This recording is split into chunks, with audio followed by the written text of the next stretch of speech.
Yeah, I'll be seeing shows this week. All right, so I played a show this last weekend. My band Apathetics played with a band from Los Angeles called City of Sound, and we were also accompanied by a local band called Gag City. And yeah, Gag City, they were more of a psychedelic rock type band, and City of Sound, best way that we could describe them is if you have listened to Coldplay, then you've listened to City of Sound. So that's basically what it was. It's not my style, not what I flock to listen to the most, but they were good at what they did, just not what they do is not for me. At least that was the best way that Tyler put it, my guitarist. So anyway, they put on a good show. Their singer had a lot of great energy. They did a great performance. It was fun. And Gag City, who played before us, they were the softest band on that bill. I mean, it was straight psychedelic rock, spacey, just really ethereal, whatever synonym you want to attach to it. That's basically what they were. And it was fun. They were really nice guys. Their drummer is actually from here. He was born and raised in Murray, Utah. And so me, him, and Josh, we all just sort of, what is it? Not exactly butted heads, but we all just sort of reminisce on all the bands that were big at the time. I told him I wrote for Slug Magazine. He's like, yeah, Slug Magazine. That was my beacon for all things alternative in Salt Lake. It was awesome. And yeah, Apathetics, when we went on, we were the liveliest band there. We're a punk band.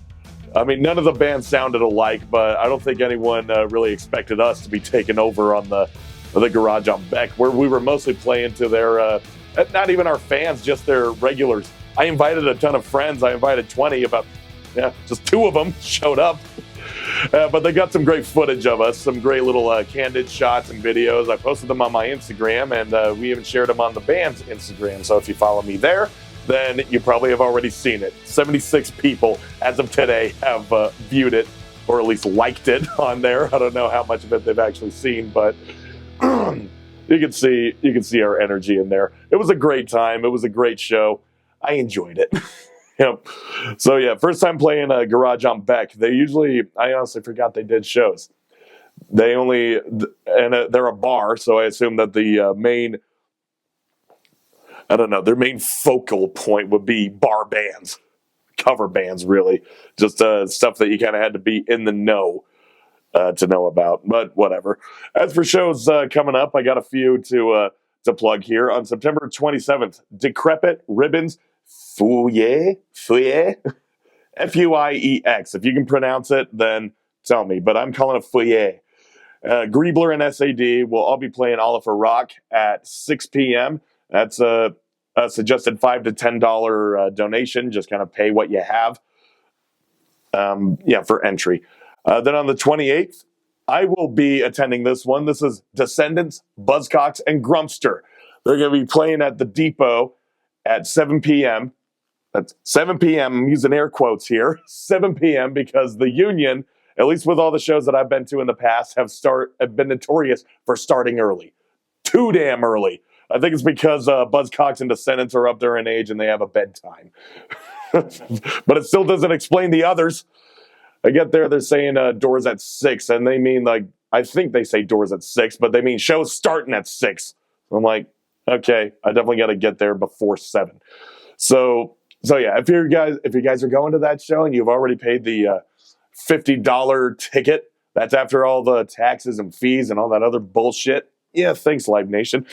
Then, yeah, make sure you get there early. Otherwise, you'll miss half of Buzzcock sets. You'll get all buzz, no cock. Anyway, also going on the 28th is Disdain, Zodiac Killer, Ruin, and Big Ass Truck. One big ass truck, all fitting into the Fellowship Hall out in Sugar House. It's going to be $15 entry, and it starts at 8 p.m. Then on October 4th, Undeath, Cruelty, Gates of Hell, and Tribal Gaze will all be playing at Fellowship Hall. Undeath, one of the biggest underground death metal bands in today's day and age. And they just started their tour. This week. Unfortunately, it was met with some mishaps. The band Cruelty had to postpone their joining of the tour for the first 2 dates because there was a bit of a delay in getting their passports finalized to come over to the US. So that kind of sucks. And also, Undeath's drummer Matt has fallen ill with a severe lung disease, which is rendering him practically useless as far as drumming goes, because it's making him hard to speak and to breathe, let alone play drums. And you kind of need to breathe to play the drums. So they had to cancel their shows in LA and in Mesa, but hopefully we'll be up and running again. And I hope that everything goes well with those guys, that they are in good health, and that Cruelty can get their asses over here and at least make it back in time for October 4th so that we can all just go fucking crazy. Anyway, the final show that I got to plug is on the 5th. The bands Fentanyl, Mexican Coke, PCP, Asbestos, and Ribbons. Yeah, quite a fucking party when you think of that. You just have the fentanyl, wash it down with Mexican Coke, and then get a nice whiff of asbestos, and then perk yourself up with PCP so you can watch Ribbons. Yeah, Ribbons doesn't exactly tie in very well to the little this humorous string that I'm doing, but they're probably the best band on that bill. Oh, no, I didn't. Yes, I did. Just kidding. I haven't heard the other ones on here, except for Mexican Coke.